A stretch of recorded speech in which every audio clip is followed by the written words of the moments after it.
Maria Thompson was the kind of person who blended into the background, not because she was unremarkable, but because she preferred it that way. She lived in a small town where everyone knew each other's names, and life moved at a pace so slow you could almost hear the seconds tick by. It wasn't glamorous, but Maria loved it. Her days were filled with simple joys, helping patrons find books at the local library, cooking hearty meals for her family, and tucking her 2 children into bed at night. Her husband, David, worked long hours as a corporate executive, though no one would have guessed it from the way they lived. Unlike many others in his position, David didn't flaunt his success. He drove an old sedan instead of a luxury car, wore watches that cost less than dinner at a fancy restaurant, and never complained about their modest home. To him, money was just a tool, a means to provide security for his family, not a status symbol. Maria appreciated this about him. Together, they had built a life rooted in humility and gratitude. Despite their financial stability, Maria often felt out of place among the more affluent members of their community. She didn't own designer clothes or expensive jewelry, nor did she care to. Her wardrobe consisted mostly of hand-me-downs and thrift store finds, which suited her perfectly fine. She liked feeling grounded, connected to the world around her without the distractions of excess. Still, there were moments when she wondered if people judged her for not keeping up with the latest trends. When mothers at school chatted about vacations abroad or exclusive shopping sprees, Maria stayed quiet, focusing instead on what mattered most, raising her kids with love and values. One Saturday morning, however, something inside Maria shifted. As she flipped through the pages of a glossy magazine left behind by a library visitor, she stumbled upon an advertisement for a new upscale restaurant opening downtown. The photos showed elegant interiors, crystal chandeliers dripping with light, plush velvet chairs, and tables adorned with pristine white linens.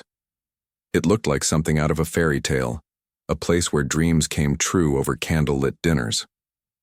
For weeks, the ad lingered in Maria's mind.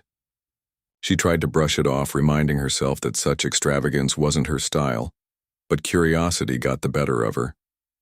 What would it be like, she wondered, to step into that world, even for just one evening? To sit among strangers dressed in silk and satin, sipping wine from delicate glasses and pretending for a few hours that she belonged there too. That same afternoon, while folding laundry, Maria made up her mind. Why not, she thought. After all, she and David had been careful with their finances lately, cutting back on unnecessary expenses. Surely treating herself and the kids to a special meal wouldn't hurt. Maybe it would even create memories they'd cherish forever. With newfound determination, Maria gathered her children, 10-year-old Emily and 8-year-old Jake, and explained her plan. At first, they were skeptical. "But Mom," Emily said, wrinkling her nose, "you hate fancy stuff." "I know," Maria replied with a smile. "But sometimes it's nice to try something different. Besides, don't you want to see what all the fuss is about?" Jake's eyes lit up at the mention of dessert options listed on the restaurant's website, and Emily reluctantly agreed after seeing pictures of the elaborate sundaes online. By the time they climbed into the car later that evening, excitement buzzed in the air. As they drove toward the city center, Maria couldn't help but feel a mix of anticipation and nervousness. She glanced down at her outfit, a plain beige cardigan paired with faded jeans, and wondered if she should have dressed up more. But then again, this wasn't supposed to be about appearances. It was about spending quality time together as a family. When they finally arrived at the restaurant, Maria's breath caught in her throat. From the outside, the building looked even more impressive than in the photos. Tall windows framed by heavy drapes revealed glimpses of diners laughing and clinking glasses inside. Valet attendants greeted arriving guests with polite smiles, guiding expensive cars to designated parking spots. For a moment, Maria hesitated, questioning whether they truly belonged here. But before doubt could take hold, she reminded herself why they'd come: to enjoy a rare treat, nothing more. Taking a deep breath, Maria ushered her children toward the entrance, her heart pounding with a mix of excitement and trepidation. Little did she know, The evening ahead would leave an indelible mark on her life, one that would challenge everything she thought she knew about herself and the world around her. As Maria stepped through the grand double doors of the restaurant, she felt a wave of awe mixed with unease wash over her. The interior was even more breathtaking than she'd imagined. Chandeliers hung from the ceiling like shimmering constellations, casting soft golden light across the room. Plush velvet chairs surrounded tables adorned with gleaming silverware and pristine white tablecloths. The air carried the faint scent of fresh flowers and gourmet dishes being prepared in the kitchen. It was a world far removed from her everyday life, one that seemed almost otherworldly in its elegance. Emily and Jake looked around wide-eyed, taking in the opulence. "Wow, Mom, this place is fancy," Jake whispered, tugging at her sleeve. Emily nodded silently, clutching her mother's hand a little tighter. Despite their enthusiasm, Maria couldn't shake the feeling that they didn't quite fit in here. She adjusted the strap of her purse nervously, glancing down at her simple cardigan and scuffed shoes. Everyone else around them appeared perfectly polished. Women in designer dresses, men in tailored suits, and children dressed as if they were attending a royal banquet. Still, Maria reminded herself why they were there: to enjoy a special evening, together as a family. She straightened her shoulders and approached the hostess stand near the entrance. A young woman stood behind it, typing on an iPad while occasionally glancing up to greet arriving guests. Her sleek black uniform and perfectly styled hair gave her an air of authority that made Maria feel even more out of place. "Hi," Maria said softly, forcing a smile. "We'd like a table for 3, please." The hostess looked up briefly, her lips curving into what might have been a polite smile, or perhaps just a reflexive twitch. Her eyes flicked over Maria, lingering for a moment too long on her plain outfit before moving to the clipboard in front of her. "Do you have a reservation?" she asked, her tone clipped and professional. Maria hesitated. "No, we don't," she admitted. "But I was hoping there might be space for us tonight. We're happy to wait if needed." The hostess paused, tapping her pen against the edge of the clipboard. For a second, Maria thought she saw a flicker of pity, or maybe disdain, in the woman's expression. Then, without looking directly at her, the hostess replied, "I'm sorry, ma'am, but we're fully booked this evening. Perhaps another time?" Maria blinked, caught off guard by the abruptness of the response. Fully booked? That didn't seem right. There were several empty tables visible from where she stood, their settings untouched and waiting for diners who hadn't yet arrived. She glanced around again, noticing how some groups were being seated immediately despite not having reservations either. Something about the situation didn't add up. "Are you sure?" Maria pressed gently, trying to keep her voice steady. "There are open tables right now. Couldn't we sit at one of those, or maybe at the bar area?" The hostess sighed audibly, finally meeting Maria's gaze, but only for a split second. "Ma'am, I assure you, we're completely booked," she repeated, her tone firmer this time. "You might want to try somewhere else, a more family-friendly spot." The words hit Maria like a punch to the gut. Family-friendly? Wasn't this supposed to be a restaurant where people came to celebrate special occasions with their loved ones? And why did the hostess sound so dismissive, as though Maria and her children were somehow beneath consideration? Jake tugged at her sleeve again, his earlier excitement replaced by confusion. "Mom, what's going on?" he whispered. "It's okay," Maria murmured, forcing another smile for her kid's sake. But deep down, humiliation burned inside her chest. She wanted to argue, to point out the obvious discrepancies in the hostess's explanation, but pride, and the weight of the stares she felt from nearby patrons kept her silent. Instead, she nodded stiffly and turned to leave, her cheeks burning with embarrassment. As they walked back toward the exit, Maria couldn't help but notice the subtle changes in the atmosphere. Conversations seemed to pause momentarily as heads turned to watch them go. Some faces wore expressions of curiosity, others held thinly veiled judgment. Even the valet attendants outside barely acknowledged them as they climbed back into their modest sedan. The contrast between the luxurious surroundings and their own humble appearance had never felt starker. On the drive home, Maria struggled to hold back tears. She kept replaying the scene in her mind, dissecting every detail. Had she done something wrong? Was it her clothes, her demeanor, or simply the fact that she hadn't come armed with a reservation? Whatever the reason, the rejection stung deeply. It wasn't just about being denied service. It was the way it had happened, the underlying implication that she and her children weren't good enough to dine there. Emily and Jake tried to lighten the mood, chattering about the desserts they'd seen online and suggesting alternatives for dinner, but Maria could tell they were disappointed too. They had been looking forward to this outing all day, and now it felt tainted by shame. When they finally pulled into their driveway, Maria turned off the engine and sat quietly for a moment, staring at the steering wheel. She knew she shouldn't let one unpleasant experience ruin her evening, but the sting of rejection lingered. As she ushered her kids inside and began preparing a quick meal instead, she resolved to put the incident behind her. After all, it was just dinner. It wasn't worth dwelling on, or so she thought. Later that night, after the kids were asleep, David returned home from work. Sensing that something was amiss, he found Maria sitting alone on the couch, staring blankly at the television. When he asked what was wrong, she hesitated at first, unsure if recounting the story would make her feel better or worse. But eventually, the words spilled out. All the details of their trip to the restaurant, the hostess's dismissive attitude, and the crushing sense of inadequacy that followed. David listened intently, his jaw tightening with each sentence. By the time Maria finished speaking, his anger was palpable. Though normally calm and composed, he couldn't believe someone would treat his wife, and by extension his family, with such disrespect. Especially based on superficial judgments. "I'll show them who you really are," he said firmly, pulling out his wallet. Inside lay a sleek black card, the kind reserved for the wealthiest elite. While David rarely used it, preferring to live below their means, this moment called for action.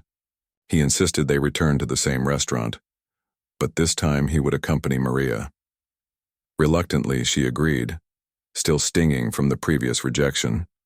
Though Maria didn't realize it yet, this decision would set the stage for an unforgettable evening. One that would challenge perceptions, redefine dignity, and teach everyone involved a valuable lesson about appearances and assumptions. The next morning, the memory of the previous night's rejection still lingered heavily in Maria's mind.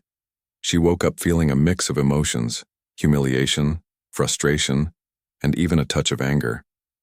It wasn't just about being turned away from the restaurant. It was the way it had happened, as if she and her children were invisible or unworthy. David, on the other hand, hadn't been able to shake off his own sense of indignation.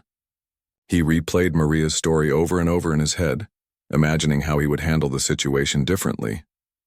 "Maria," he said during breakfast, his tone firm but gentle, "we're going back to that restaurant tonight." Maria froze, her spoon halfway to her mouth. "What?" "No, David, I don't want to go back there. It'll only make things worse." David shook his head, his expression resolute. "Hear me out. This isn't just about dinner anymore. It's about standing up for yourself, for us, and showing them they can't treat people like that. You deserve better than what happened yesterday." "But what difference will it make?" Maria asked, her voice tinged with doubt.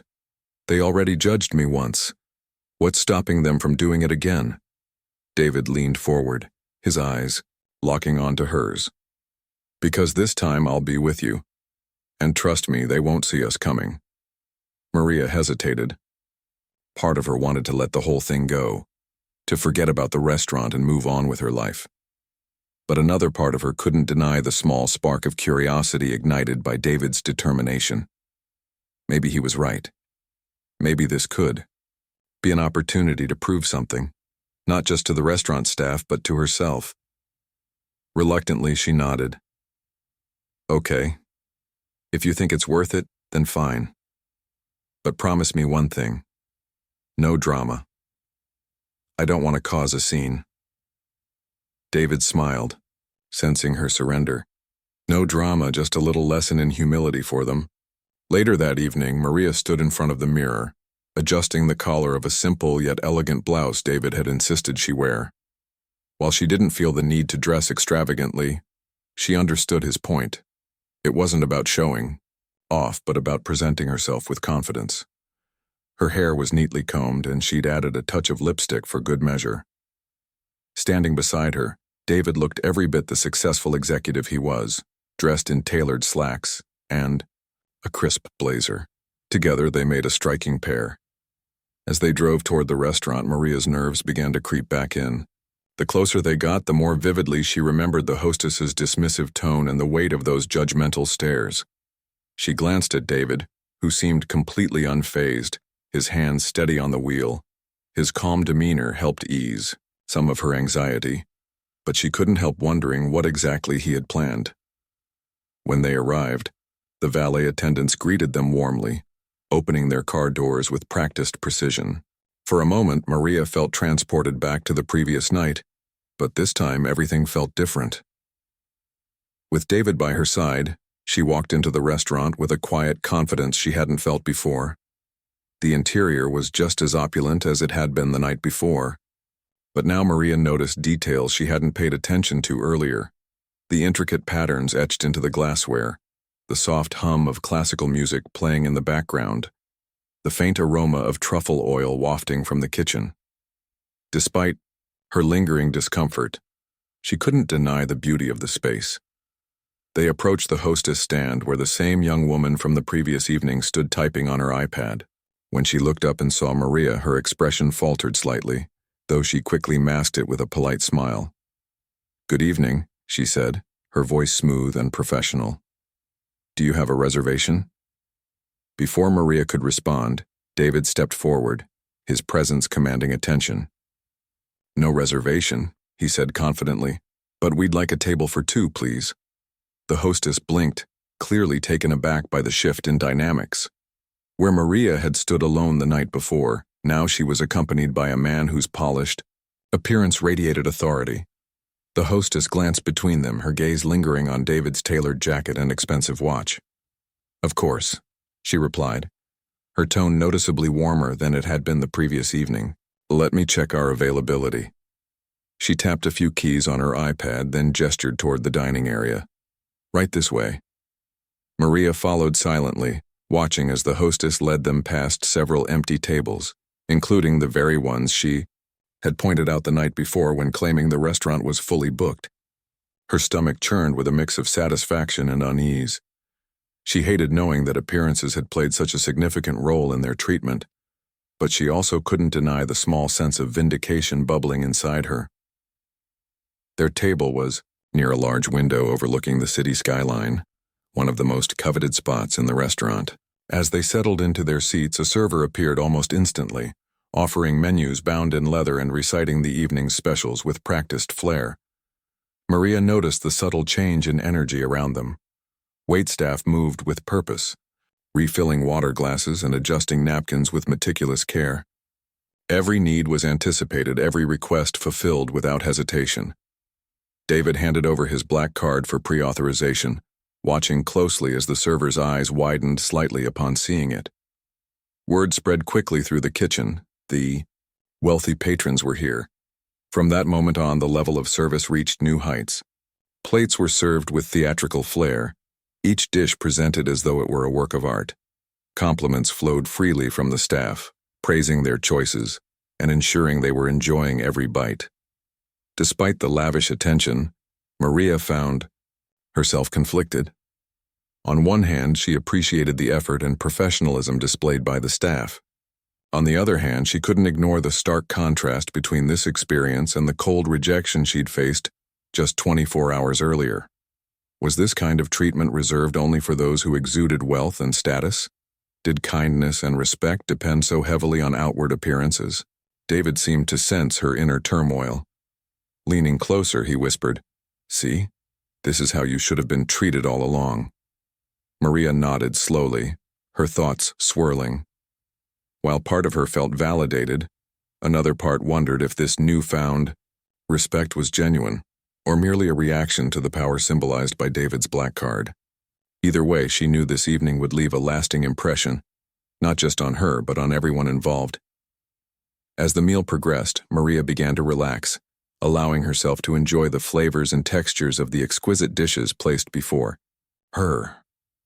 For the first time since entering the restaurant, she felt a flicker of contentment.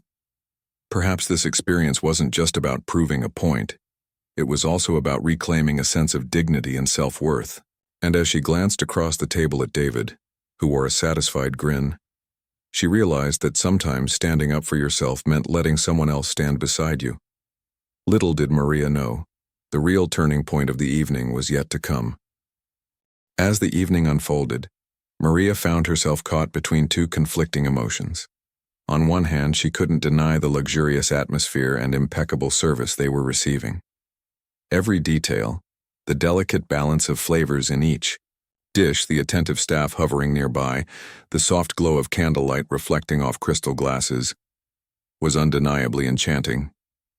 Yet on the other hand, the stark contrast between this experience and the humiliation she'd endured just 24 hours earlier left her feeling uneasy. Was this lavish treatment truly deserved? Or was it simply a reaction to David's presence and his black card? David seemed completely at ease, savoring both the meal and the opportunity to turn the tables. He leaned back in his chair, casually observing the flurry of activity around them. Servers glided effortlessly across the floor, ensuring water glasses remained full and napkins stayed neatly folded. The manager himself had stopped by their table twice already, offering effusive compliments about their choice of dishes and apologizing profusely for any previous inconvenience, without explicitly acknowledging what had happened the night before. It wasn't until dessert arrived that David decided to push things further. When the server placed an elaborate chocolate souffle in front of him, accompanied by a drizzle of gold leaf and fresh berries, he smiled politely but then turned his attention to the manager, who happened to be passing by. "Excuse me," David said, raising his voice just enough to draw attention. "Could I ask you something?" The manager paused mid-step, his expression shifting from pleasant professionalism to mild apprehension. "Of course, sir. How may I assist you?" David gestured toward Maria with a warm smile. "My wife came here alone last night with our children and was told there weren't any available tables. Do you think that decision was wise?" The question hung in the air like a thundercloud, heavy and charged. For a moment the manager froze, his polished demeanor cracking slightly as recognition dawned in his eyes. He glanced nervously at Maria, whose face flushed red under the weight of the spotlight. She hadn't expected David to confront them so directly, and while part of her appreciated his protectiveness, another part wished he would let the matter rest. I'm terribly sorry to hear that," the manager stammered, clearly flustered. "We must have misunderstood the situation. Our reservation system can sometimes be tricky, especially during peak hours." David raised an eyebrow, his tone remaining calm but pointed. "Tricky?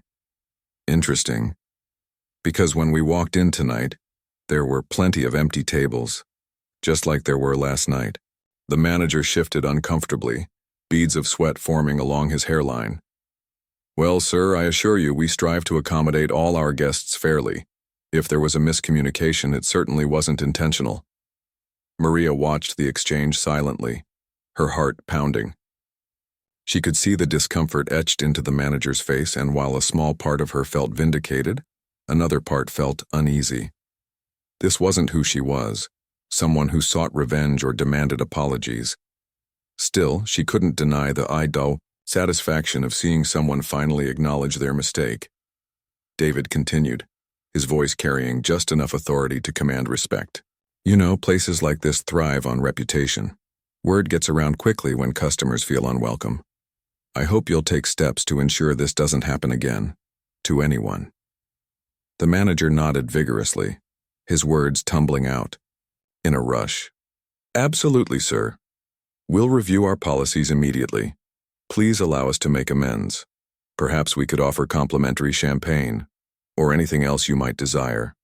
David waved a hand dismissively. "No need for that. Just remember this moment the next time someone walks through your doors. Appearances aren't always what they seem." With that, the manager scurried away, leaving Maria and David alone once more. Maria let out a long breath she hadn't realized she'd been holding. That was intense. she murmured, fidgeting with the edge of her napkin. David chuckled softly, reaching across the table to squeeze her hand. Intense, maybe, but necessary. They needed to hear it. Maria looked at him thoughtfully, her mind racing.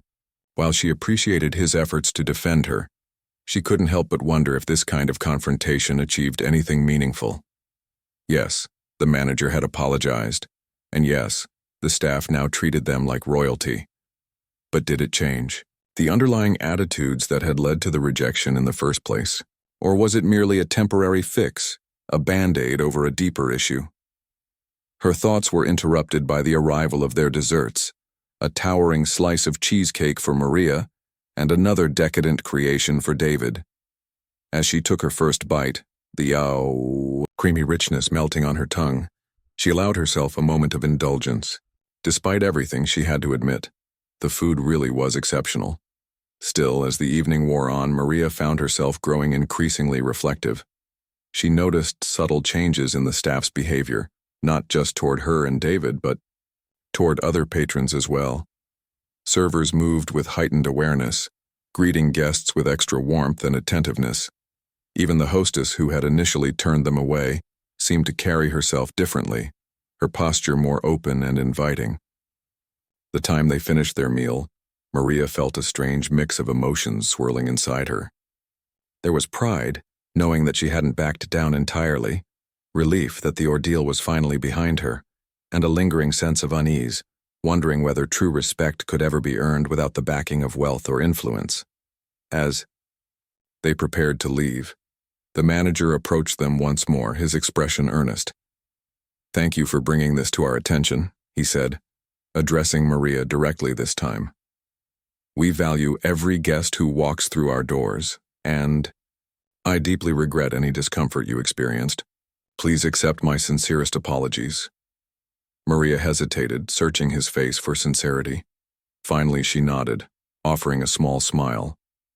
"Thank you. I hope this helps improve things for everyone." With that, they stepped outside into the cool, night air. The valet attendants greeted them warmly, returning their car with practiced efficiency. As they drove home, Maria stared out the window, lost in thought. The city lights blurred past, casting fleeting reflections on the glass. "You okay?" David asked, glancing at her briefly.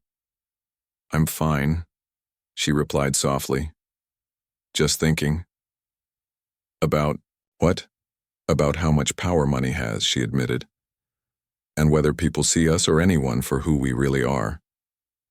David reached over, resting a hand on her knee. "They should, but sometimes it takes a little reminder." Maria smiled faintly, leaning her head against the seat. The evening had been unforgettable, but not in the way she'd expected.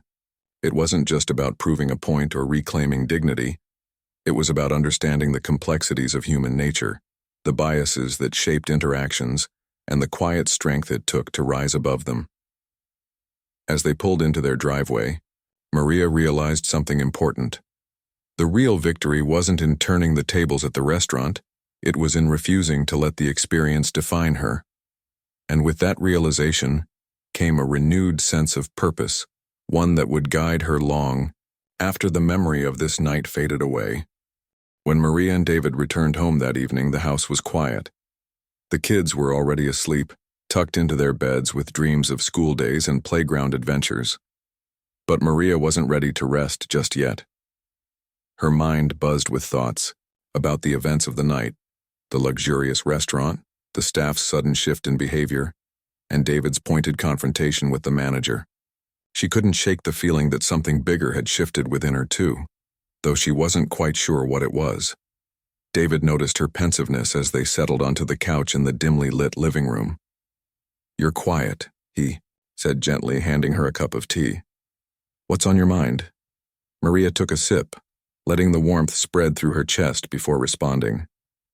"I've been thinking about everything that happened tonight. I mean, we went there to make a point, right? To show them they can't treat people unfairly based on appearances.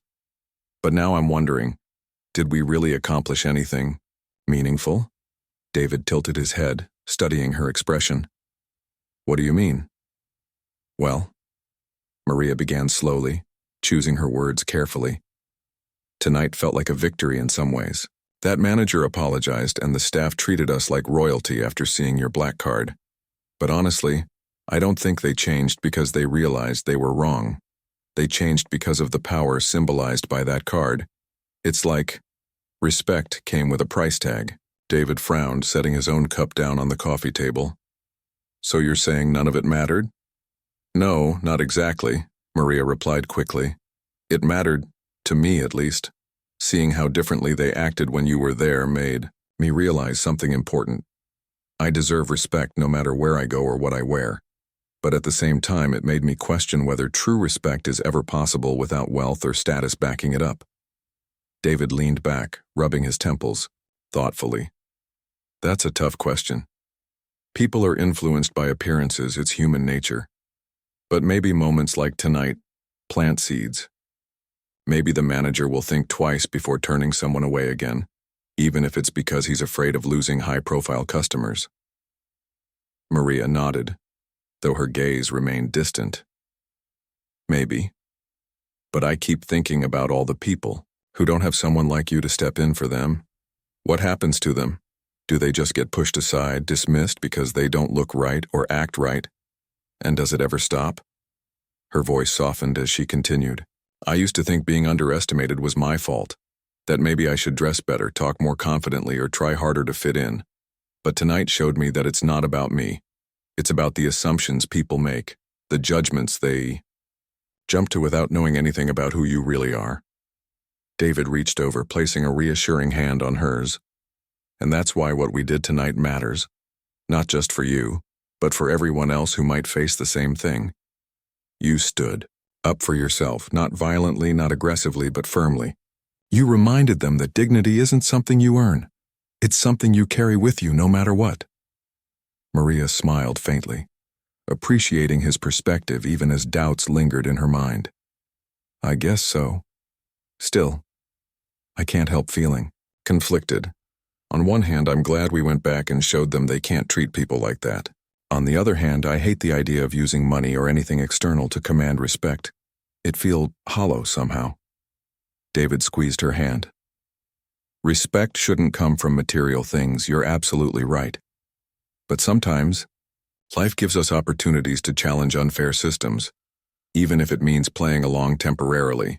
Tonight wasn't about flaunting wealth, it was about exposing bias. And if it makes them rethink their policies, then it was worth it. Maria sighed, leaning back against the couch. You always know how to put things into perspective.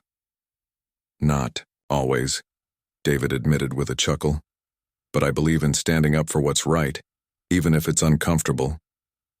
The conversation drifted into silence, broken only by the faint hum of the refrigerator in the kitchen. Maria stared at the ceiling, replaying the evening in her mind.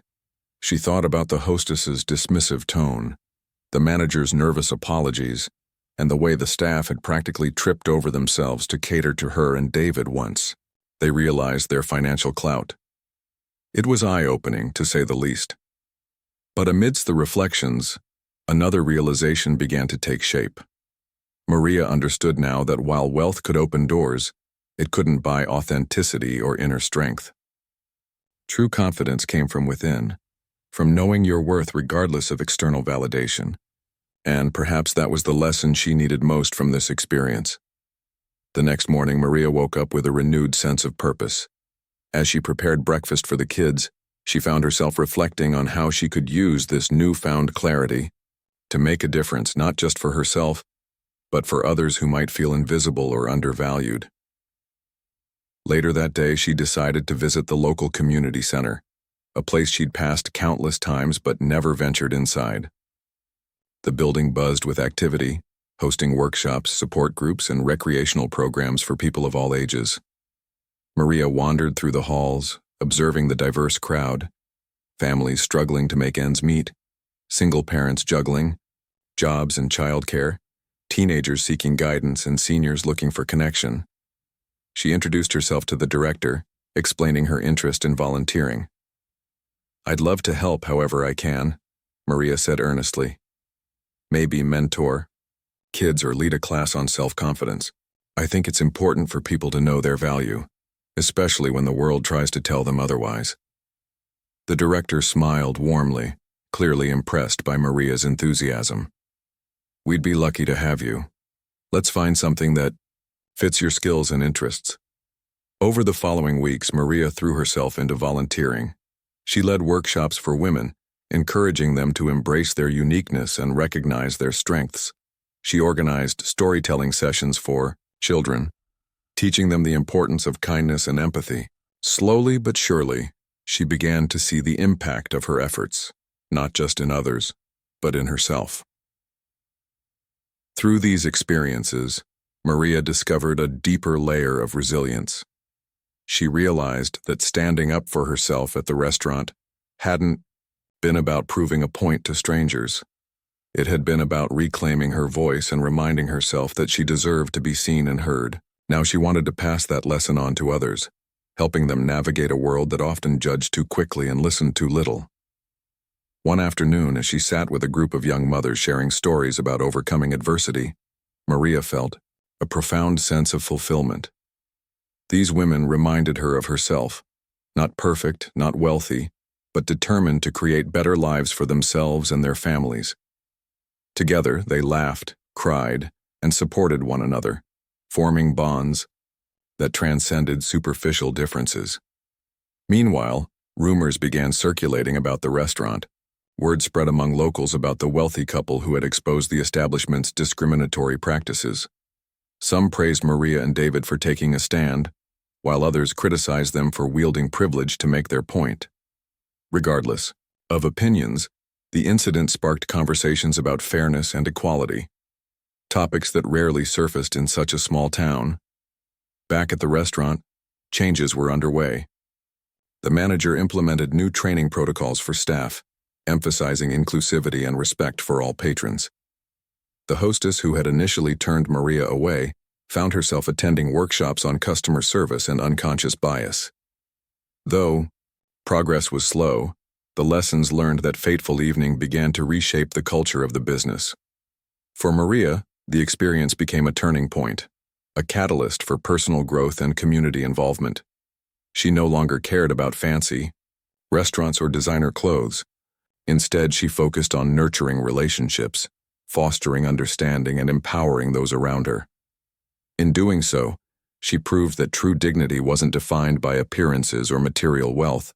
It was rooted in compassion, resilience, and the courage to rise above judgment. As she looked back on the journey that began with a simple dinner outing, Maria realized that life's most transformative moments often stemmed from its most unexpected challenges. And while she couldn't change the world overnight, she knew she could start by changing herself and inspiring others to do the same. As the weeks turned into months, Maria found herself reflecting on how much had changed since that fateful evening at the restaurant. What had started as a simple attempt to enjoy a family dinner had spiraled into an experience that challenged her perceptions of dignity, respect, and self-worth. It wasn't just about the rejection or the subsequent confrontation. It was about the ripple effects those events had created in her life and the lives of others. Her volunteer work at the community center became a cornerstone of her days. She poured her energy into helping people who felt unseen or undervalued, sharing stories from her own experiences to let them know they weren't alone. The workshops she led grew in popularity, drawing participants from all walks of life: young mothers struggling to balance work and family, teenagers grappling with identity and confidence, and even older adults seeking connection after years of feeling invisible. Each session was a reminder that everyone carried their own burdens, their own insecurities, and their own hopes for something better. One particular workshop stood out to Maria. It was a group of teenage girls, many of whom came from low-income families or faced challenges at school. They were hesitant at first, unsure of what to expect from this simple librarian who claimed she could teach them about confidence. But by the end of the session, laughter filled the room as the girls shared their dreams and fears openly. One girl named Sophia approached Maria afterward, tears glistening in her eyes. "Thank you," Sophia said softly. "I've always felt like no one takes me seriously because I don't dress fancy or talk like the popular kids. But hearing your story, it made me realize I'm not alone. Maria hugged her tightly, feeling a lump rise in her throat. You are enough exactly as you are, Sophia. Never forget that. Moments like these reminded Maria why she had chosen this path. Helping others find strength within themselves gave her a sense of purpose she hadn't known before. It also reinforced the lesson she had learned firsthand. True respect wasn't earned through appearances or material wealth. It came from embracing your authentic self and standing firm in your values.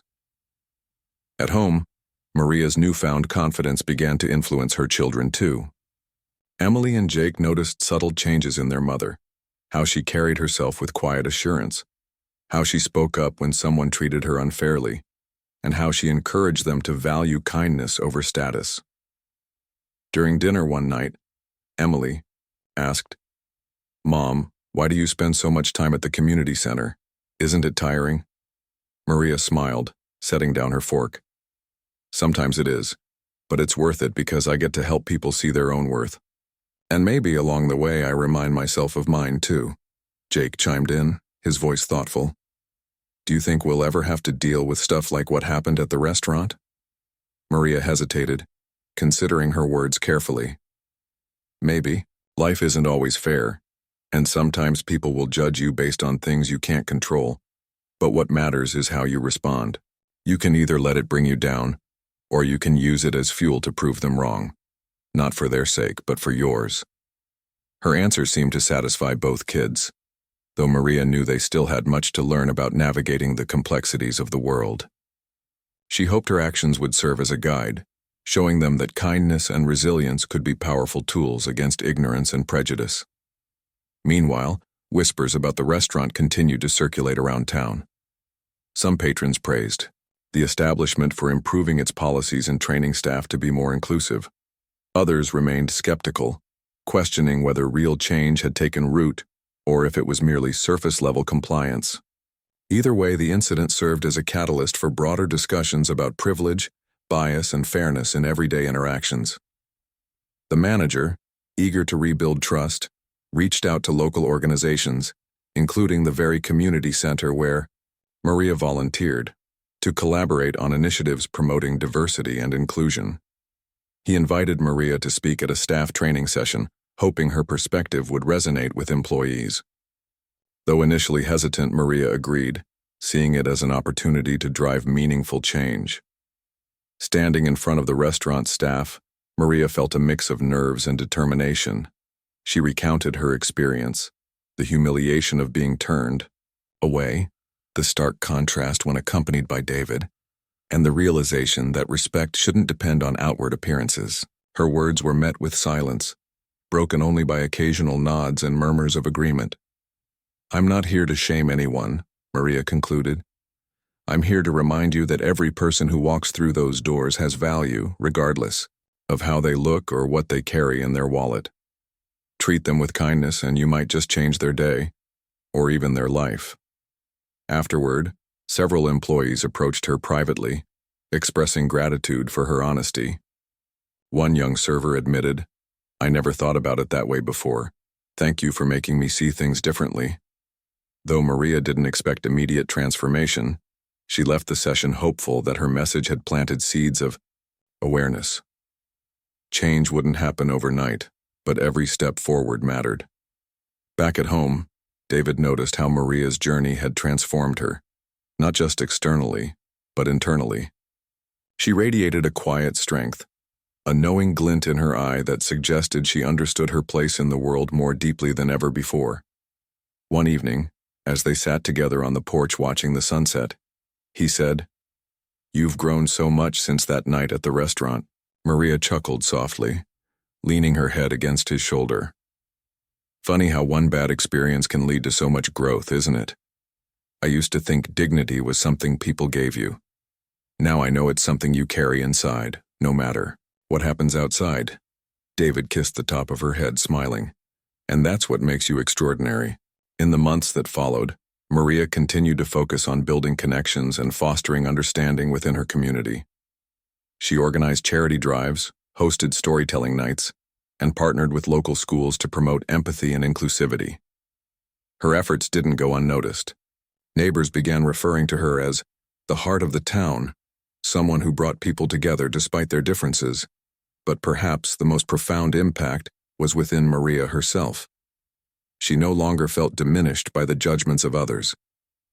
Instead, she saw each challenge as an opportunity to grow stronger, wiser, and more compassionate.